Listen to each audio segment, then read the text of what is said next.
যে মহান রব্বুল আলামিনের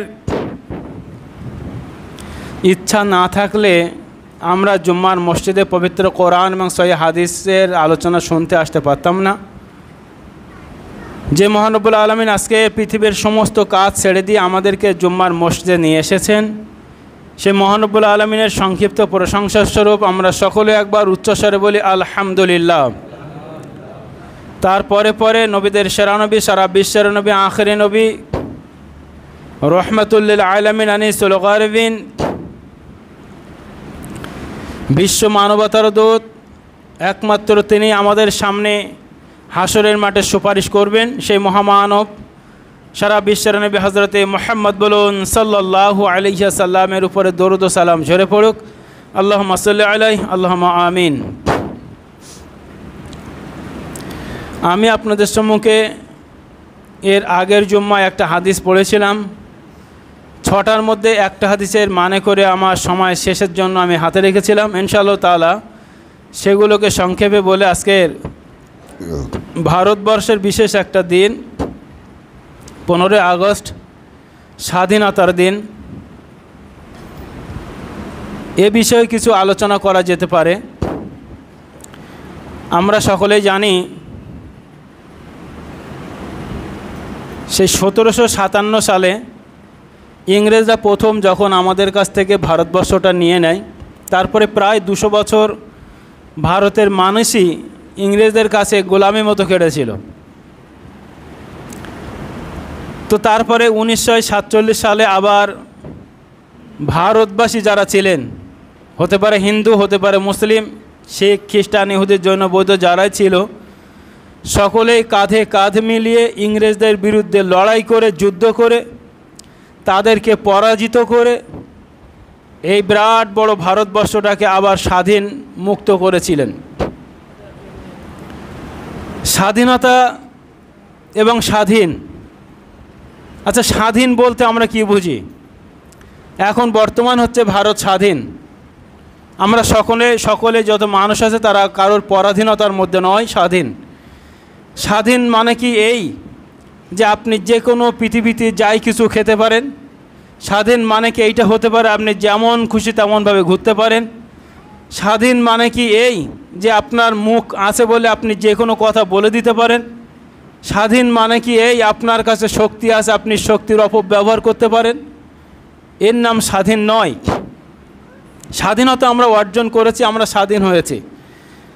কিন্তু আজকে দেখবেন ভারতবর্ষে যারা মিডিয়া আছে, একটু ভালো করে বুঝবেন, মিডিয়া, প্রিন্ট মিডিয়া হোক আর সোশ্যাল মিডিয়া হোক, প্রায় খবর দেখা যায় কোনো মানে নায়িকা, বলিউড হতে পারে, হলিউড হতে পারে, কোনো মহিলা যদি বিরাট খারাপ ড্রেস পরে রাস্তায় ঘোরে, তো মিডিয়ার মাধ্যমে আমাদেরকে জানানো হয় যে অমুক নায়িকা সাহসিকতার পরিচয় দিয়েছে, অর্ধনগ্ন হয়ে নিজের শরীরের প্রায় সবটুকু দেখিয়ে ক্যামেরার সামনে এসে নিজের সাহসিকতার পরিচয় দিয়েছে। আমার ছোট্ট ব্রেনে বড় প্রশ্ন যে উলঙ্গ হওয়াটা, গায়ে থেকে কাপড় খুলে ছবি দেওয়ার, পোস্ট করা, এটা কি বিরাট বড় সাহসের কাজ? তাহলে ছাগল, গরু, কুকুর, ভেড়া, মহিষ যারা আছে তাদের কোনো জামা কাপড় পরতে হয় না, তারা তো সম্পূর্ণ উলঙ্গ। তাহলে ওরা কি বেশি সাহসিকতার পরিচয় দেয়? যারা পাগল ছাগল, পাগল রাস্তায় রাস্তায় আমাদের মতো মানুষ, কিন্তু তারা পাগল, অর্ধ উলঙ্গ, কোথায় সম্পূর্ণ উলঙ্গ হয়ে তাদের নিজের লজ্জাস্থান দেখিয়ে তারা ঘুরে বেড়ায়, এটা কি ওদের সাহসিকতার পরিচয়? আমি বুঝতে পারি না যে আজকে মিডিয়া এইভাবে যত গাত থেকে কাপড় খুলবে তত কি এইটা না অমুক নায়িকা বিরাট বড় একটা ফটোশ্যুট করে যে সাহসিকতার পরিচয় দিয়েছে। ভারত স্বাধীন, অর্থাৎ স্বাধীনভাবে যা কিছু করতে পারে, এটা কেমন কথা? স্বাধীন মানে আপনি সব জায়গায় যেতে পারেন না। পুলিশ আর্মিদের কিছু কিছু জায়গা আছে যেখানে পাবলিকদের ঢোকার কোনো অনুমতি নেই। কেন নেই? আপনি তো ভারতীয় একজন নাগরিক, আপনি স্বাধীন ভারতের স্বাধীন একজন ব্যক্তি, তারপরও ভারতবর্ষের এমন কিছু জায়গা আছে যেখানে যেতে আপনার নিষেধ আছে। তাহলে স্বাধীন হলেও পৃথিবীতে এমন কিছু জিনিস থাকে প্রত্যেক মানুষের জন্য স্বাধীন নয়। আমরা মানুষ হিসাবে এখানে এসেছি, আমরা স্বাধীন মানে এই নয় যে যে কোনো হারাম জাতীয় জিনিস আমরা ভক্ষণ করতে পারি। এগুলোকে আমাদের মাথায় রাখতে হবে। এই স্বাধীনতা, প্রথমে একটা কথা বলি, আজকের বর্তমান ভারতবর্ষ যেদিকে এগিয়ে যাচ্ছে দেখবেন এনআরসি হোক, এসআইআর মানে সির যেটা, এই যাই হোক, যা কিছু করতে যাচ্ছে এর পেছনে কিন্তু অন্য একটা কারণ আছে। যে মুসলিমরা যারা এসেছে, মুসলিমদের নিয়ে বিভিন্ন সময় বিভিন্ন রকম আন্দোলন স্লোগান শোনা হয়, যে হয় ভারত ছাড়ো নয় কোরআন ছাড়ো, এটা ভারতবর্ষ শুধুমাত্র হিন্দুদের জায়গা, মুসলিমদের তোমাদের হয় পাকিস্তান যেতে হবে, নয় বাংলাদেশ যেতে হবে, তোমাদের জন্য এটা স্থানে, বিভিন্ন জায়গা থেকে বিভিন্ন স্লোগান বা আওয়াজ শোনা যায়। একটা কথা মাথায় রাখতে হবে, মুসলিমরাও একসময় ভারতবর্ষটাকে শাসন করেছিল প্রায় 800 বছর। তারা যদি সেই সময় এমন কোনো স্লোগান দিত যে মুসলিমরা ছাড়া কেউ থাকবে না, তাহলে তো সব নিঃশেষ হয়ে যেত। তারা কিন্তু দেয়নি। সবচেয়ে বড় কথা, আজকের যেটা আমরা ইতিহাস পড়ছি, ইতিহাস আমাদের বাচ্চাদেরকে পড়ানো হচ্ছে, আমার বাপদাদারা যেটা পড়েছিল, আমরাও ক্ষণেক সামান্য যেটা পড়েছি সেগুলো উঠিয়ে দিয়ে আজকের যে ইতিহাস চলছে সেখানে মুসলিমদের অবদানের সামান্যতম রাখা হয়েছে কিনা আমার জানা নেই। সব প্রায় মুছে দেওয়া হচ্ছে। মানে আমাদের পরে যারা প্রজন্ম আসছে, তারা যখন এই ইতিহাস পড়বে এমনটা মনে হবে যে ভারত যখন ইংরেজদের হাত থেকে স্বাধীন হয়েছিল তখন মুসলিমরা নাকে তেল দিয়ে ঘুমাচ্ছিল, এরা কিছুই করেনি। এমনভাবে ইতিহাসটা তাদের সামনে উঠিয়ে ধরা হচ্ছে। প্রশ্ন আমার এখানে অনেক, তার মধ্যে একটা অন্যতম প্রশ্ন হচ্ছে, মাল যার যায় তার তো বেশিই কষ্ট হয়। এখানে এই আব্দুল হামিদ বাবুদের বিরাট বড় একটা জায়গা। এখন দেখা যাচ্ছে আব্দুল হামিদ বাবুদের যারা মানে বাচ্চাগুলো ছিল তারা তখন ছোট, তো তিনে ভার কোনো একজন মানুষ, এই গ্রামের মানুষ হোক অন্য গ্রামের মানুষ হোক, তারা শক্তিমান এসে জায়গাটা যদি এমনি দখল করে নেয়, বাবুর ছেলেরা যখন বড় হবে এই ঘটনা যখন শুনবে, দলিলপত্র আমাদের সব কিছু, আমাদের দখলদারি ওদের, তা সবচেয়ে গাজালা করবে বেশি বাবুর ছেলেদের না আমরা যারা পাড়া প্রতিবেশী এসে আদের? এটাই তোমার বড় প্রশ্ন। আমি পাড়ার মানুষ, আমার অত এখানে গা জ্বলার তো কোনো প্রয়োজন নেই। গা জ্বলবে সেলিম ভাই আছে, আরও যারা ভাইরা আছে ওনাদের গাড়া জ্বলবে যে আমার বাবার জমি এরা দখল করে খাচ্ছে। তাহলে ওরাই সর্বপ্রথমে ওদের সাথে জাদ্দে জেহাদ হোক, কথার দ্বারা হোক, লাঠি দ্বারা, যেভাবে হোক মোকাবেলা শুরু করবে। ভারতবর্ষটা ইংরেজরা নিয়েছিল কাদের হাত থেকে? মুসলিমদের হাত থেকে। শেষ নবাবকে সিরাজদৌল্লা, তার কাছ থেকে ইংরেজরা নিয়েছিল। তাহলে মুসলিমদের কাছ থেকে ইংরেজরা নিয়েছিল, তাহলে মুসলিমদের সম্পদ কারা নিচ্ছে? ইংরেজরা নিচ্ছে। তাহলে গা জ্বলবে বেশি কাদের? এটাই তো প্রশ্ন, গা কাদের বেশি জ্বলবে? আর সেই সময় ইংরেজদের সবচেয়ে যারা বেশি বিরোধিতা করেছিল তারাও ছিল ওই মুসলিম, দাড়িওয়ালা টুপিওয়ালারা। এই জন্য তো দাড়ি রাখলে কর দিতে হতো, অন্য কিছু বড় বড় রাখলে তো কর দিতে হতো না। দাড়ি রাখলে কর দিতে হবে, রোজা রাখলে কর দিতে হবে, নামাজ পড়লে এই করতে হবে, যত আইন লঙ্ঘন, মানে সব কিছু তো মুসলিমদের জন্য করো। কেন? তারাই ইংরেজদের সবচেয়ে বেশি বিরোধিতা করেছিল।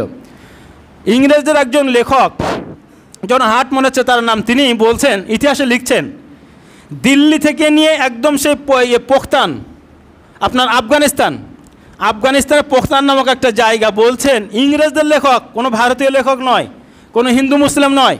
তিনি বলছেন যে দিল্লি থেকে নিয়ে আফগানিস্তানের একটা পোখতান নামক জায়গা পর্যন্ত রাস্তার ধারে এমন কোনো গাছ ছিল না যে গাছে উলামাদের ফাঁসিতে ঝুলানো হয়নি। এটা আমি আপনি বলিনি তো, সে কোনো মুসলিম বলেনি। সেই সময়কার ইংরেজরা, সেই ইংরেজ একজন লেখক, তিনিই বলছেন এমন কোনো গাছ নেই দিল্লি থেকে কোথায় সে আফগানিস্তানের পোখতান জায়গা, এই রাস্তার যত গাছ ছিল সমস্ত গাছে উলামাদের ধরে ধরে ফাঁসির কাস্টে ঝোলানো হয়েছিল। আমি কয়েকটা এখানে নোটও করে নিয়ে এসেছি। আজকে যত আমরা শুনি ইনকিলাব জিন্দাবাদ শুনি, সারে জাহাঁ সে আচ্ছা শুনি, এই যত আওয়াজ আমরা শুনেছি, সাইমন গো ব্যাক শুনি, এগুলো সবই হচ্ছে মুসলিমদের দেওয়া। এগুলো জানতে গেলে আপনাকে পড়তে হবে ইতিহাসের ইতিহাস, এ সত্য চাবাকানো, মানে বিভিন্ন, বিশেষ করে গোলাম আহমদ মুর্তজার কিছু বই আমরা একটু ফলো করতে পারি। আর আমি ওটা বলি, গোলাম আহমদ মুর্তজা যদি ভুল লিখে যেতেন তাহলে সেই সময় রাজ্য সরকার ওনার বইগুলোকে ব্যান করতেন। যদি উনি কোনো ভুল তথ্য দিয়ে, এটা নিয়ম আছে, আপনি কোনো আড়াং ফাড়াং বই লিখে যদি বাজারে ছাপান আপনার বইটাকে ব্যান করে দেবে সরকার। তো উনি যদি একজন বিরাট ব্যক্তিত্ব, উনি যদি কোনো খারাপ কথা লিখে থাকতেন অবশ্যই ওনার বই ব্যান্ড হতো। ওনার একটা বই ব্যান্ড হয়েছিল, গোলাম আহমদ মুর্তজার একটা বই ব্যান্ড হয়েছিল। ওই সম্পর্কে যখন জিজ্ঞাসা করা, উনি ভালো একটা কথা বলেছিলেন যে স্যার আপনি তো শিক্ষিত মানুষ, তা আপনার বই সরকার একটা ব্যান করেছে, এ বিষয়ে আপনি কী বলবেন? উনি বলেছিলেন আমি ওটা ইচ্ছা করেই কিছু কিছু ভুল লিখেছিলাম, কারণ যাতে করে আমার ইতিহাসটা যখন সরকার পড়বে, সরকার দেখবে ভুল লিখেছে, তাহলে আমার নিয়ে একটা বিরাট হাইলাইট হবে, বইটা ব্যান্ড হবে। মানুষ ওই একটা বই ব্যান পড়তে গিয়ে আমার যে আরও হাজারো বই আছে সবগুলো বইগুলো মানুষ পড়ার তখন চেষ্টা করবে। খুব সুন্দর উত্তর দিয়েছিলেন উনি, যে আমি ইচ্ছা করে ওটা করেছিলাম যাতে করে মানুষ আমার নিয়ে ভাবুক, আমি যেগুলো লিখছি আমারটা পড়া শুরু করুক। আমারটা পড়া শুরু করলে সত্য ইতিহাস মানুষের সামনে চলে আসবে। আল্লাহ তার ভালো করুক, জান্নাতবাসী করুক। অনেক বিজ্ঞ একজন ব্যক্তি ছিলেন। যাই হোক, এইসব বইগুলো পড়তে হবে। আজকের এই স্বাধীনতা সংগ্রামে মুসলিমদের অবদান যদি বলা হয়, এই যে একটুক্ষণ আগে একটা কথা বললেন, ইংরেজদের এখন একজন লেখক এনে উনি ওই কথা বলছেন। ইংরেজরা দেখেন কত মানে মানে চালাকি করে এখানে কাজ করে গেছে। যখন ভারতবর্ষটাকে ভাগ হচ্ছে, তো ভাগটা করছে দেখেন, আচ্ছা ভাই ভাই যদি জমি ভাগ করে, যেমন এই বাবুদের উদাহরণ দিচ্ছে, আপনার কেউ কিছু মনে করে সামনে আসে বলে উদাহরণটা মানে বেশি ভালো হয়, দেওয়া যায়। 3 ভাই এই জায়গাটা ভাগ করছে, একটুখানি বুঝতে সুবিধা হবে। 3 ভাই, তো দেখি যে হামিদ বাবু নেচ্ছে লম্বলম্বী, তারপরে আব্দুল কাদের বাবু, তারপরে ছোটবাবু রশিদ বাবু। এখন ভাগটা যদি এইভাবে করে দেয়, রশিদ বাবুর এই কোণে একটা, ওই কোণায় মানে ওই ভেতরে ওই ওই ওই কোণায় আবার একটা জায়গা দেওয়া হয়েছে, আবার এখানে খানিকটা জায়গা দেওয়া হয়েছে, মাঝখানে হামিদ বাবু থাকবে, আব্দুল কাদের বাবু থাকবে। তো এটা কি বাবুর জন্য ঠিক হবে? আপনার একটু মাথা নাড়েন, এটা কি ঠিক হবে এই ভাগটা? তাহলে ইনার এক সাইড দিলে ইনি এক সাইড নিয়ে ভালো করে থাকতে পারবেন। তো এখানে খানিকটা দিল আর ওই সাইডে খানিকটা, পরবর্তী বলে ওই সাইডে ভাই ভাই ঝামেলা হলে কী হয়, যে আমার জায়গাতে আমি যা হয়, তো ওটা স্বাভাবিক পাড়া প্রতিশীল হয় যে তুমি ওই বাটে কোন বাটে যাওয়া তো আমি জানি না। তো এরা ভাগ করে যাচ্ছে, দেখেন ইংরেজে ভাগ করে যাচ্ছে যে এইটা হচ্ছে, ওইটা হচ্ছে পূর্ব পশ্চিম পাকিস্তান, এটা হচ্ছে পূর্ব পাকিস্তান, একটাই পাকিস্তান। ওটা কোন মাথায় আর এটা কোন মাথায়, যাওয়া আসা করবে কোন ধার দিয়ে, এই কাদের বাবুর ওপর দিয়ে যেতে হবে, আবার হামিদ বাবুর ওপর দিয়ে যেতে হবে। এটা হচ্ছে ভাগ। আর তখনকার মানুষই কিছু জানে না, এইভাবে ভাগ করে ওরা এমনভাবে চেয়েছিল এদের মধ্যে দ্বন্দ্ব ঝামেলা লেগেই থাকবে, আর সেইটা মোটামুটিভাবে চলছে। যাই হোক, তাহলে তারা কিন্তু চেয়েছিল যে মুসলিমদের ফাঁদে ফেলে এখান থেকে চলে যাবে। তাহলে মুসলিমরা যদি শত্রু না হবে, তাহলে তাদের কেন ফাঁদে ফেলার জন্য এত কিছু করেছিল? তাহলে মূল ইংরেজদের শত্রু ছিল কিন্তু এই মুসলিমরাই। আর আজকে যদি সেই ভারতবর্ষের স্লোগান এইটা হয় যে মুসলিমদের এখানে জায়গা নেই, হানো নেই, তানো নেই, আরও সবচেয়ে বড় দুঃখ লাগে যখন ইতিহাসের পাতা থেকে এদের নামগুলো বাদ দেওয়া হয়েছে। যখন আজকে ক্লাবে দেখছি কোনো পার্টির অনুষ্ঠান হোক বা যেখানেই হোক, 4টে যদি ছবি থাকে তো একটা মুসলিম কোনো ভাই নেই, 4 জনের যদি নাম হয় তো কোনো মুসলিমের ভাইয়ের সেখানে আলোচনা হয় না। মানে এমনভাবে তাদেরকে ব্রেনে ঢুকিয়ে দেওয়া হচ্ছে যে মুসলিমদের কোনো অবদানই ছিল না। আমি কয়েকটা নোট করে নিয়ে এসেছি, আপনারা যেগুলো জানাশুনো দেখবেন যে সবগুলোই, এবং একটু সময়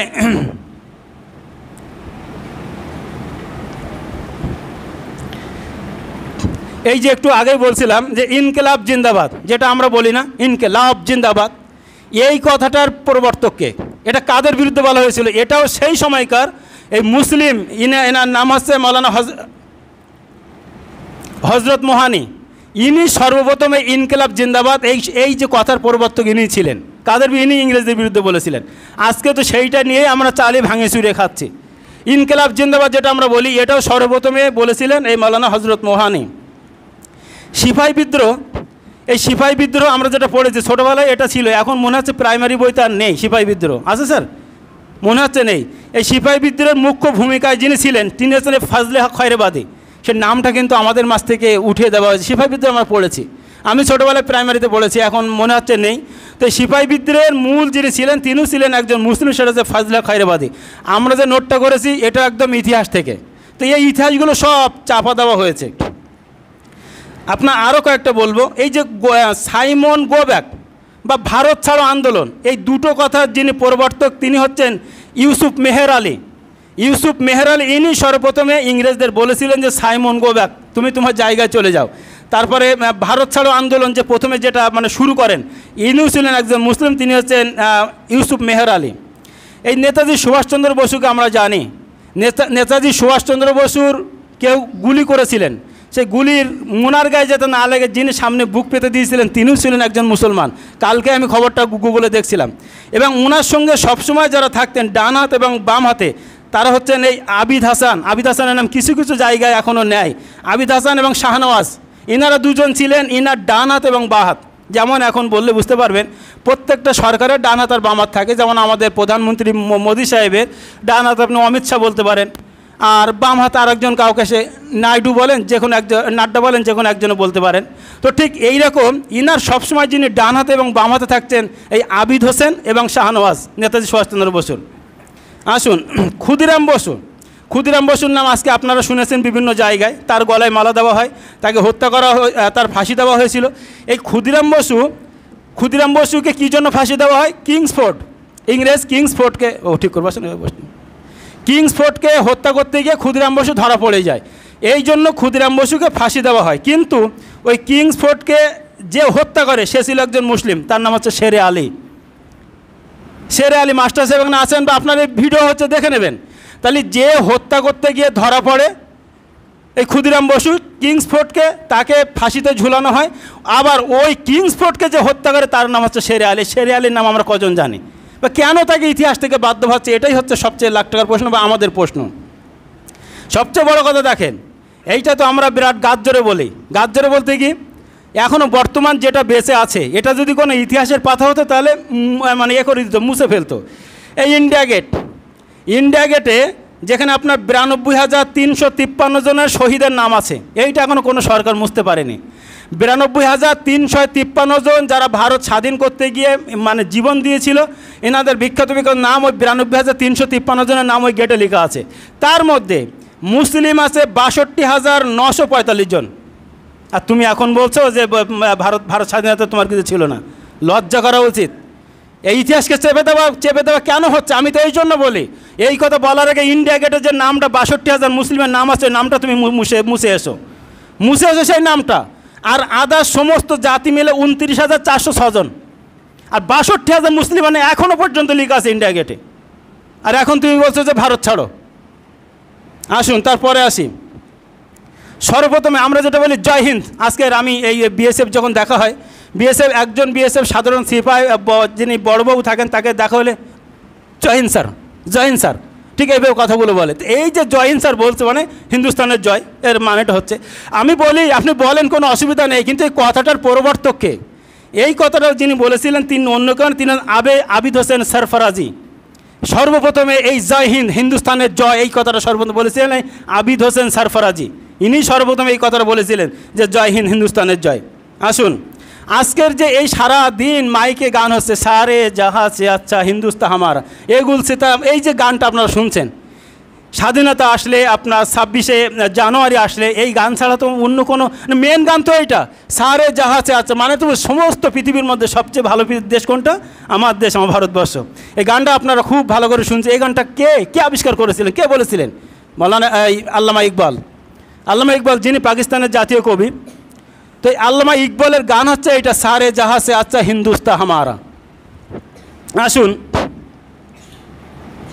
সরফরাশি কি তামান্না আব হামারা দিল মে হ্যায়, মানে বুঝতে পারছেন? আমরা বুঝতে পারছি, উনি বলছেন আমরা বুঝতে পারছি খুব তাড়াতাড়ি ভারতবর্ষ স্বাধীন হবে। এই কথাটা যিনি প্রথমে বলেছিলেন তিনি হচ্ছে বিসমিল্লাহ আজিমাবাদী। ইনি প্রথম বলেছিলেন যে আমার মন হচ্ছে, আমার মন চাইছে, মন বলছে যে ভারত খুব তাড়াতাড়ি আমরা আজাদির মধ্যে চলে আসবো। ইনিও যে এই কথাটা যিনি বলেছিলেন বিসমিল্লাহ আজিমাবাদী, উনি বলেছিলেন।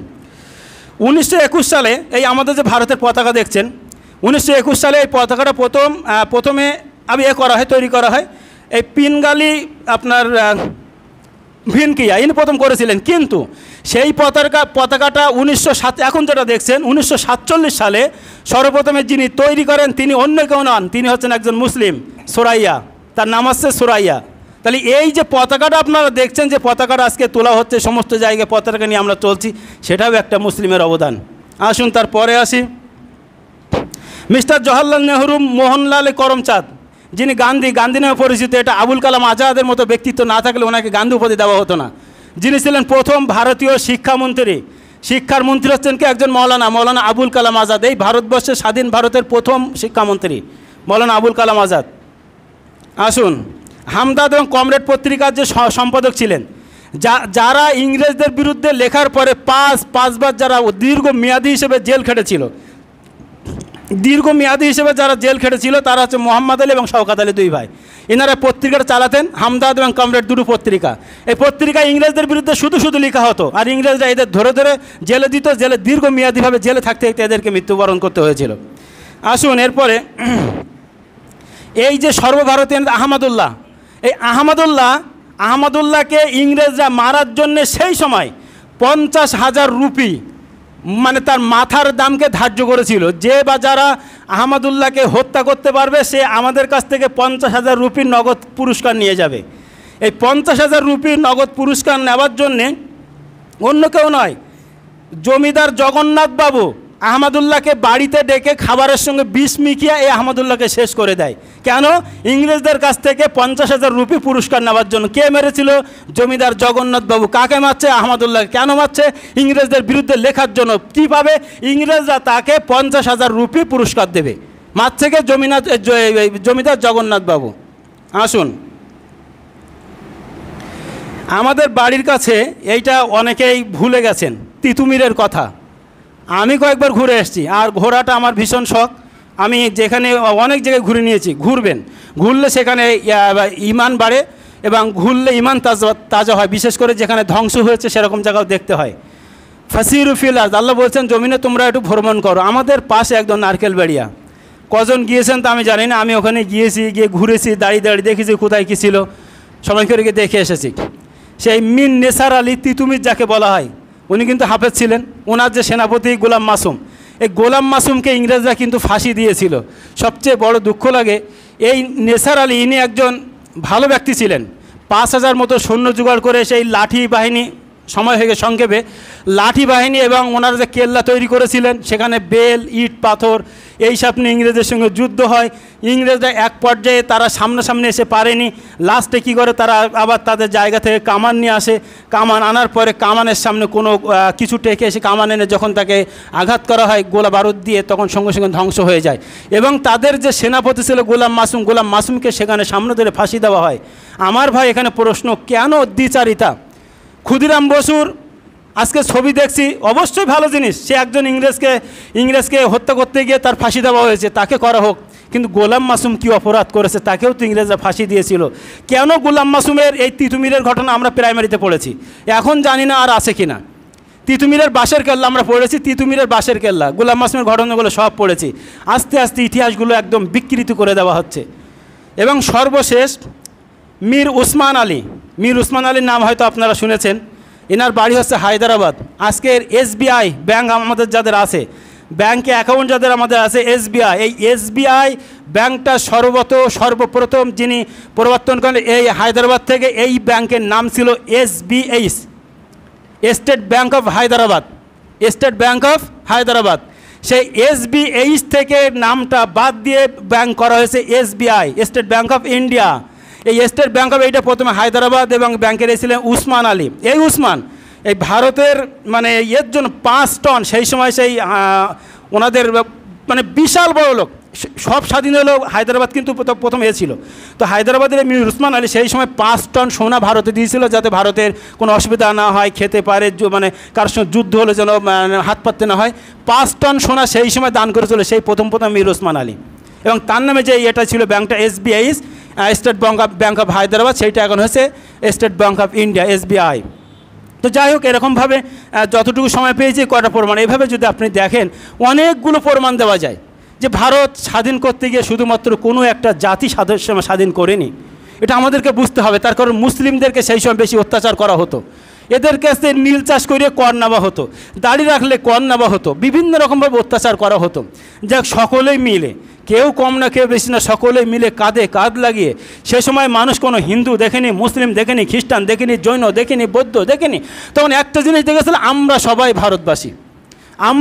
ভারতবাসী। এখন দেখেন বাংলার মানুষ এই বিহারের ওই সাইডে গেলে বাঙালি বললে আবার ঠ্যাঙাচ্ছে, উড়িষ্যার মানুষ উড়িষ্যায় গেলে বাঙালি বলে ঠ্যাঙাচ্ছে।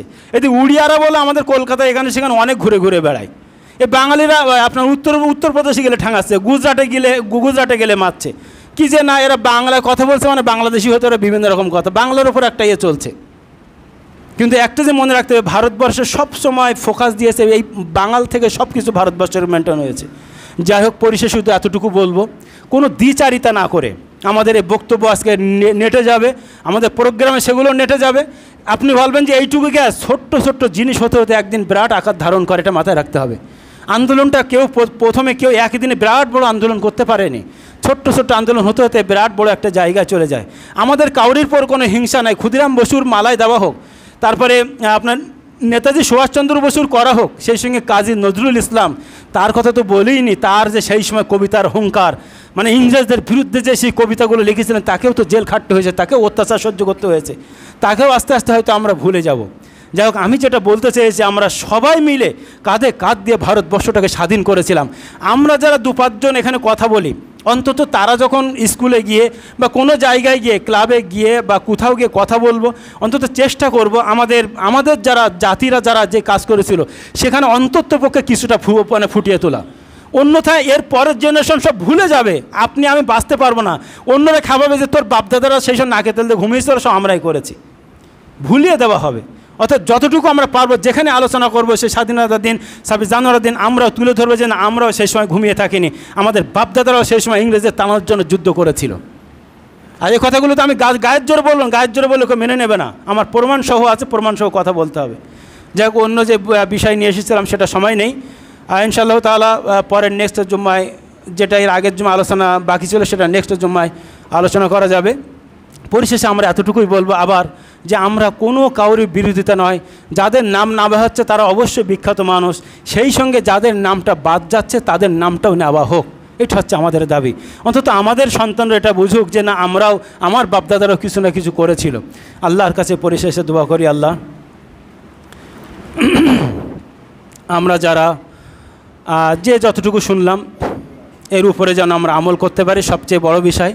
যারা আমরা নামাজ পড়ছি, নামাজের মধ্যে যাদের ভুল আছে, আল্লাহ নামাজের ভুলগুলোকে না ধরে তুমি আমাদের নামাজকে তোমার দরবারে কবুল করে না, বলুন আমিন। আল্লাহ এখনও পর্যন্ত যারা আমরা নামাজ পড়ি না, ইসলামের পথে নেই, তাদেরকে সঠিক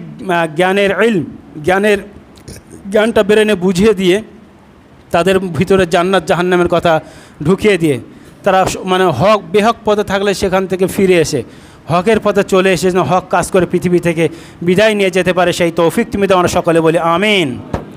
বারাকাল্লাহু ফিকুম ওয়া জাওয়াদান কারিমান মালাকুম ওয়া রাউফুর রহিম।